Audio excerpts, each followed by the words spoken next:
Nous ne célébrons pas la victoire d'un camp contre un autre. Nous honorons un Congo réconcilié. La République démocratique du Congo que nous formons ne sera pas un Congo de la division, de la haine ou du tribalisme. Nous voulons construire un Congo fort dans sa diversité culturelle et son attachement à la mère patrie.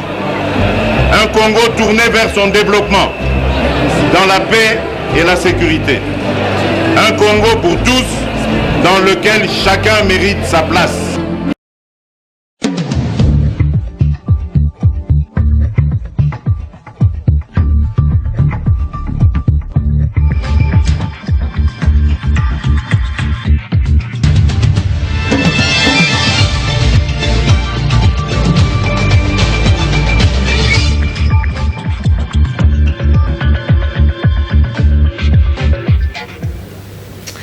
Bonjour et bienvenue à cette édition de la mi-journée. Madame, Messieurs, bienvenue. Au sortir de la réunion du haut commandement militaire à la cité de l'OUA, présidée par le chef de l'État, son Excellence Félix-Antoine Tshisekedi Tshilombo, le ministre de la Défense à l'intérim, Michel Bongongo, a donné les comptes rendus dont je vous laisse suivre dans ce reportage. 13h30, heure de Kinshasa. Les officiers responsables des unités de commandement des forces armées de la RDC convergent à la cité de l'Union africaine. Aux côtés des quelques membres du gouvernement et des cadres de services de renseignement, ils vont prendre part quelques minutes plus tard à la réunion du haut commandement militaire présidé par le commandant suprême de forces armées de la RDC, Félix-Antoine Tshisekedi Tshilombo. Sur la table de discussion, deux dossiers sécuritaires de grande importance. Le premier, c'est celui de Béni, avec l'insécurité qui prend des tournures inquiétantes. Après avoir suivi avec attention le point de la situation tel que présenté par le chef d'état-major général, le chef de l'État a donné des instructions fermes pour mettre fin à cette situation dans le plus bref délai. Pour enrayer cet état de choses, le chef MG a présenté au chef de l'État le programme, le plan d'action, les stratégies mises en œuvre pour mettre fin à cette situation. Pour mettre fin à cette situation, il y a des préalables. Les préalables, c'est que le gouvernement doit donner les moyens nécessaires à l'armée pour que les stratégies mises en place soient immédiatement, sur instruction du chef de l'État, mises en application. S'agissant du banditisme urbain et insécurité dans le Congo central, à Kinshasa, au Kasaï oriental et au Kasaï central, des décisions ont été prises pour que la police ait de moyens nécessaires pour intervenir à temps et éradiquer ce phénomène. Restons toujours à la cité de l'OUA où le chef de l'État, Félix-Antoine Tshisekedi, a reçu le vendredi 9 les personnes vivant avec handicap dans une délégation essentiellement composée de malentendants, malvoyants et handicapés divers. Ces derniers invitent le président de la République à prendre en considération leurs revendications contenues dans un mémo qu'ils ont remis entre les mains du président. Insécurité, on en parle encore dans cette édition du journal, cette fois-ci dans la du Congo central, où Justin Lumba Makosso, vice-gouverneur de cette province, s'est rendu dans les territoires de Mwanda hier vendredi en mission principale, celle de consoler la famille de l'opérateur économique assassiné par des hommes armés non autrement identifiés. Rappelons que le vice-gouverneur avait pris langue avec la notabilité de ces territoires afin de mettre fin à l'insécurité qui sévit dans cette partie de la province du Congo central. Parlant formation du gouvernement à présent, reçu hier par le Premier ministre dans le cadre des consultations en vue de la formation du gouvernement, le jeune du Front commun pour les Congos continue à plaider pour l'augmentation du quota de jeunes dans le gouvernement Ilunga en gestation. Nous sommes très contents d'avoir représenté la jeunesse du FCC parce que le Premier ministre nous a très bien accueillis et nous avons fait une plaidoyer. Celui de voir les quotas de la jeunesse congolaise au gouvernement d'être augmentés. Sur l'éducation de la jeunesse congolaise, la jeunesse a fait une plaidoyer pour qu'on réinstaure le système de bourses d'études aux universités publiques. Mais aussi la création d'emplois, qu'on ait un conseiller au niveau de la primature qui va s'occuper bien entendu de l'entrepreneuriat de la jeunesse congolaise. Ce sont là le grand point et il a énuméré le vœu également de travailler avec cette jeunesse à tous les niveaux. Pas seulement au gouvernement, mais dans son cabinet et également à la mandature. Donc il appartient aux jeunes qualifiés, courageux, de se manifester pour que nous puissions tous ensemble accompagner le programme que va bientôt nous balancer notre Premier ministre. Parce qu'il a été réceptif aux doléances de la jeunesse, de l'ensemble de la jeunesse congolaise.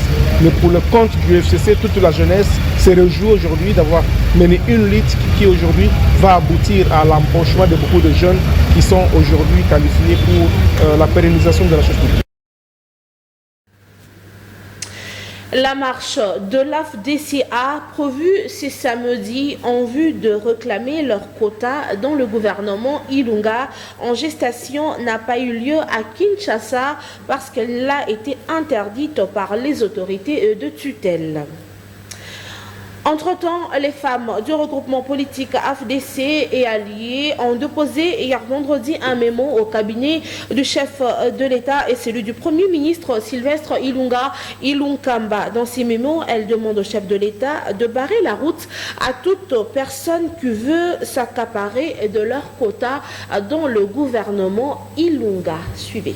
Après les 4 fédérations de Kinshasa, les femmes membres du regroupement politique AFDCA et associations affiliées ont battu le pavé pour faire entendre leur voix au chef de l'État Félix-Antoine Tshisekedi Tshilombo et au Premier ministre Ilunga Ilunkamba face à la situation politique qui prévaut dans notre pays à la veille de la sortie du premier gouvernement Tshisekedi. Tout a commencé au siège du regroupement par une petite prière et un petit briefing. Ces femmes, dans leur mémorandum, demandent l'implication personnelle du chef de l'État en tant que garant de la nation pour décourager les tentatives de violation des lois de la République par des gens bien identifiés qui veulent créer le dédoublement inavoué du regroupement politique AFDCA. L'AFDCA, dûment représentée par son président et autorité morale Modeste Bahati Lukwebo, seul mandataire statutaire tel que reconnu par le ministère de l'Intérieur, doit bénéficier du respect de l'unicité. Ces femmes de l'Alliance des forces démocratiques du Congo demandent également au président de la République, Félix-Antoine Tshisekedi Tshilombo, de barrer la route à toute manœuvre tendant à faire bénéficier aux dissidents qui ont quitté le navire AFDCA du quota du regroupement au motif qu'ils sont représentants au sein du FCC, alors que la conférence des présidents des partis politiques et personnalités du regroupement AFDCA a déjà décidé son indépendance. Nous, les femmes du regroupement politique AFDCA, nous sommes venus faire entendre notre voix auprès de son Excellence, Monsieur le Président de la République, au regard de la situation politique qui prévaut dans notre pays. Ainsi, nous demandons au Président de la République de barrer la route à toute le manœuvre tendant à faire bénéficier au groupe de frondeurs le quota de l'AFDCA au sein du gouvernement et de veiller à ce que ces quotas soient attribués à qui de droit. Les femmes de la FDCA font confiance au sens élevé de justice et d'instauration d'un état de droit exprimé par le président de la République et pour que l'équilibre genre fasse réellement partie des critères de choix pour toute liste et qui seront soumises en vue de la formation du gouvernement. Formation du gouvernement, on en parle encore dans cette édition du journal. Les confessions religieuses invitent le Premier ministre Sylvestre Ilunkamba à ne pas nommer les personnes frappées par les sanctions de l'Union européenne et des États-Unis. C'est ce qui ressort de leur rencontre avec le Premier ministre dans le cadre des consultations pour la formation du gouvernement. Autre chose à présent, lancement hier vendredi 9 août de la seconde édition de la campagne des recrutements dénommée Bachelor of Mind plutôt, sous le haut patronage du gouverneur de la ville, la province de Kinshasa, Jean-Tini Ngobila Mbaka. C'était dans la salle polyvalente André Kimbuta de l'hôtel de ville. Suivez.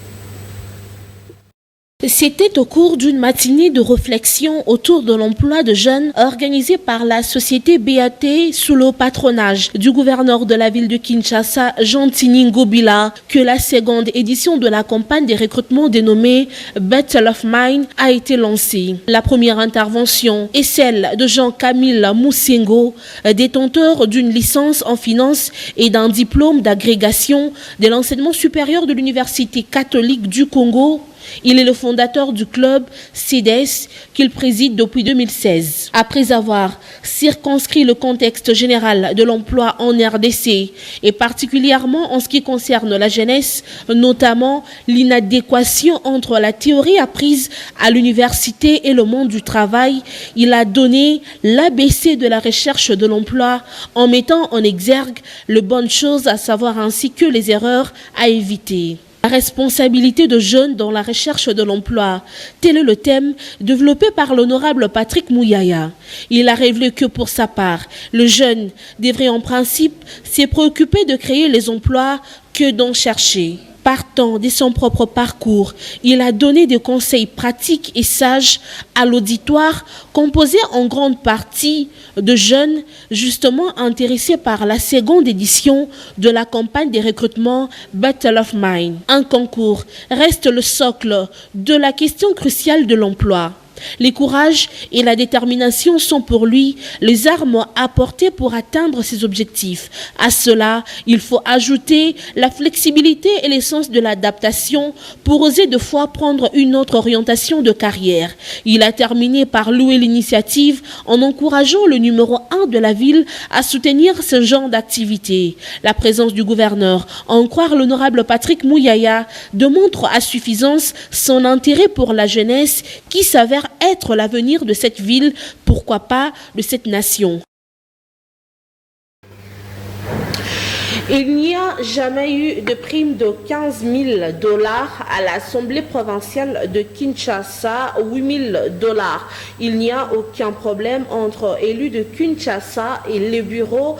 Il s'agit plutôt d'un mensonge grossier de détracteurs du changement et de la rigueur. C'est la réponse du président de l'APK, l'honorable Godem Poyi, à la rumeur qui a circulé depuis hier avant-midi dans la presse, faisant état d'une prime illicite de 15 000 $ qui monte les élus de Kinshasa contre leur président. Le monde entier a célébré le vendredi 9 août la journée internationale du peuple autochtone. Cette année, la célébration fera écho à la proclamation par les Nations Unies de l'année 2019 comme année internationale des langues autochtones qui sont en voie de disparition. Les détails sur cette célébration dans ces commentaires. L'autochtone compte environ 370 millions de personnes et vivent dans 90 pays. Bien qu'ils ne représentent que 5% de la population mondiale, ils constituent aujourd'hui 15% des individus les plus marginalisés de la planète. Les peuples autochtones sont les héritiers d'une grande diversité linguistique et culturelle, ainsi que de coutumes et de traditions ancestrales. Ils ne comptent pas moins de 5000 cultures différentes et parlent la vaste majorité de quelques 7000 langues de la planète. Malgré leur diversité, la plupart des peuples autochtones partagent d'importants points communs, notamment le lien qu'ils entretiennent avec leurs terres ancestrales et leur environnement, de même que la volonté de préserver leur mode d'organisation, leurs valeurs culturelles, sociales et économiques qui varient souvent des normes dominantes dans la société dans laquelle ils vivent. Depuis des décennies, le peuple autochtone demande la reconnaissance de leur identité identité, de leur mode de vie, de leurs terres, territoires et ressources naturelles, mais malgré leurs efforts, ils continuent d'être victimes de discriminations et d'injustices. Afin de sensibiliser le public aux besoins de cette partie de la population, nous célébrons le 9 août de chaque année la Journée internationale de peuples autochtones. La date a été choisie pour rappeler la première réunion du groupe de travail des Nations Unies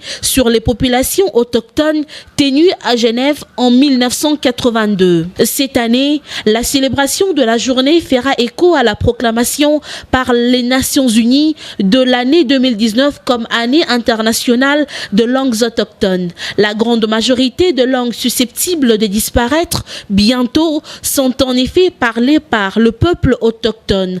On estime que toutes les 2 semaines, une langue autochtone disparaît, mettant en péril les cultures et les systèmes de connaissances qui lui correspondent. C'est pourquoi, en cette journée internationale, l'objectif est d'attirer l'attention sur la perte critique de langues autochtones et de leur culture et sur la nécessité urgente de le préserver, revitaliser et promouvoir au niveau national et international.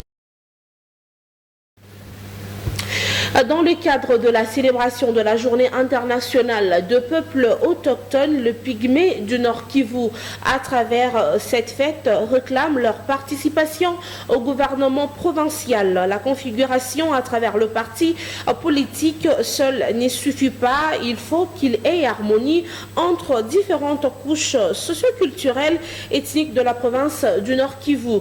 Nous devons aussi être parmi les personnes qui sont cadres de l'administration dans les institutions de prise des décisions, l'ont-ils indiqué au site internet 7sur7.cd.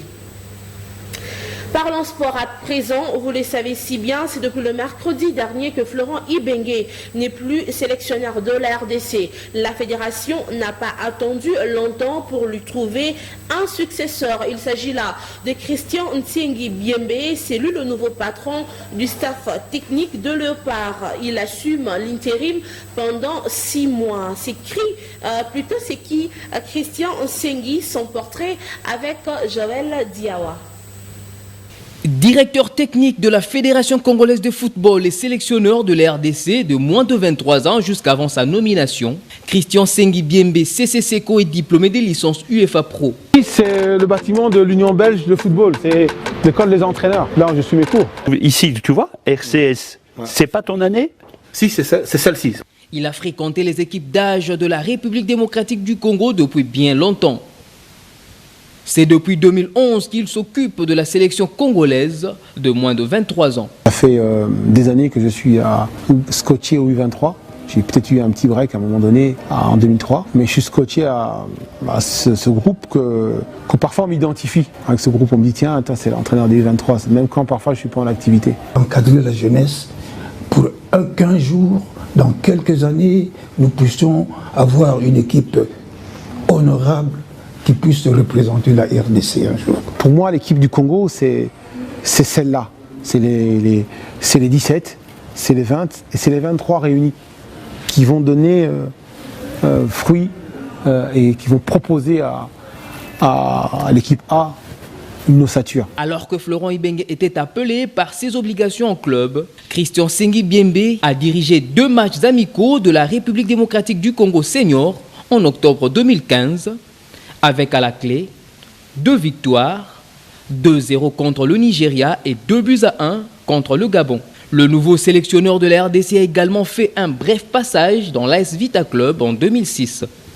Plusieurs maîtres qui l'ont vu grandir dans la profession retiennent beaucoup de ses mérites. J'ai mis longtemps avant de croire en ses possibilités, mais il est ouvert, il a une relation avec tout le monde saine et il peut être très strict quand il entraîne. Pour le moment, Christian fait l'intérim de 6 mois en attendant la recherche d'un nouveau sélectionneur. Un appel à la candidature sera lancé au bout de 6 mois si ces résultats ne sont pas probants, a indiqué une source proche de la FECOFA. Merci de nous suivre partout dans le monde entier et précisément au Sénégal. Madame, Messieurs, c'est par ici que nous bouclons cette édition du journal de la mi-journée et restez branchés sur Canal Futur Télévision. Bon week-end à tous.